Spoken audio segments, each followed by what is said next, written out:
প্রিয় বন্ধুরা, তোমাদের সাথে আজকে বাস্তব জীবনের কিছু গুরুত্বপূর্ণ কথা শেয়ার করব। তুমি যখন কোনো ভালো কাজ করতে যাবে, দেখবে যে তোমার কাজে বাধা দেওয়ার লোকের সংখ্যার অভাব হবে না, নেগেটিভিটি ধারণা করার লোকের সংখ্যার অভাব হবে না, নিরুৎসাহিত করার লোকের সংখ্যাও অভাব হবে না। তুমি যাতে তোমার কাজটা না করতে পারো, তার জন্য সব ধরনের বাধা দেওয়ার চেষ্টাই তারা করবে।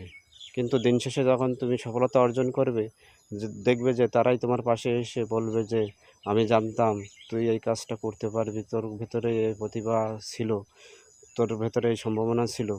কিন্তু দিন শেষে তারাই তোমার কাছ থেকে বিভিন্ন সুযোগ সুবিধা নেওয়ার চেষ্টা করবে। কিন্তু খারাপ লোকের ভেতরে ভালো লোকের সংখ্যাও আছে।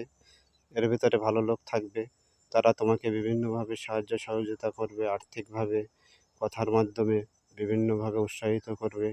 তুমি যাতে তোমার কাজটায় সফলতা অর্জন করতে পারো, তার জন্য যত ধরনের চেষ্টা আছে সব ধরনের চেষ্টাই করবে।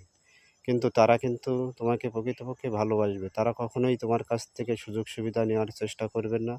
তোমাকে দূর থেকে ভালোবাসবে, তোমাকে দোয়া করবে, আশীর্বাদ করবে। সবাই ভালো থাকবে। সবাইকে ধন্যবাদ।